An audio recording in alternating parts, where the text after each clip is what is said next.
আজিও অব্যাহত আছে বিজেপি দল আৰু চৰকাৰৰ জুবিন গাৰ্গৰ ন্যায় বিচৰাৰ আন্দোলন যি কথাই ৰাজ্যবাসীক দিছে অন্য এক খোৰাক। ১ নম্বৰ, চৰকাৰৰ কাম ন্যায় প্ৰদান কৰা, প্ৰতিবাদ দমন কৰা, নিজে প্ৰতিবাদ কৰা নহয়। ২ নম্বৰ, চৰকাৰে নিজে ৰাজপথত নামি ন্যায় বিচাৰি আন্দোলন কৰাটো অসাংবিধানিক, অপ্ৰয়োজনীয় আৰু চৰকাৰ প্ৰশাসন ব্যৰ্থ হোৱাৰ স্বীকাৰোক্তি। চৰকাৰে প্ৰতিবাদ কৰাৰ কোনো আইনী ভিত্তি নাই, এয়া এক পলিটিকেল ড্ৰামা। ৩ নম্বৰ, চৰকাৰে যদি নিজৰ ব্যৰ্থতা স্বীকাৰ কৰিব বিচাৰে তেন্তে মুখ্যমন্ত্ৰীয়ে পদত্যাগ কৰক। আজি হ'ব লাগিছিল কি? SIT গঠন, নিৰপেক্ষ তদন্ত, ৰিপৰ্ট প্ৰকাশ। যদি দোষী পোৱা যায় আদালতত বিচাৰ। চৰকাৰে নীৰৱে কাম কৰক, প্ৰতিবাদ ছাত্ৰ সংগঠনৰ ওপৰত এৰি দিয়ক। এয়া হ'ব লাগিছিল কাম। কিন্তু চৰকাৰে নিজৰ তদন্তকাৰী সংস্থাৰ বিৰুদ্ধে ন্যায় বিচাৰি আন্দোলনত নমাটো আইনৰ শাসনৰ অপমান। চৰকাৰৰ আৰু বিজেপি দলৰ দাবী যে দ্ৰুত বিচাৰৰ বাবে ফাৰ্ষ্ট ট্ৰেক আদালত গঠন কৰক।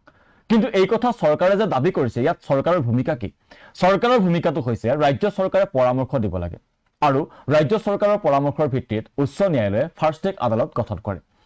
চৰকাৰে প্ৰস্তাৱ দিয়ে, ধন আবণ্টন দিয়ে, ন্যায়াধীশ নিযুক্তিৰ বাবে নাম প্ৰস্তাৱ কৰে আৰু উচ্চ ন্যায়ালয়ে অনুমোদন দিয়ে। কিন্তু চৰকাৰে কৰি আছে কি? চৰকাৰে কৰিব লগাবোৰ নকৰি যি কৰি আছে সেয়া অতি হাস্যকৰ, ভিত্তিহীন, অসাংবিধানিক, অপমানজনক আৰু মানুহক মূৰ্খ সজাই ভোট লাভৰ বাবে কৰা এক চেষ্টা।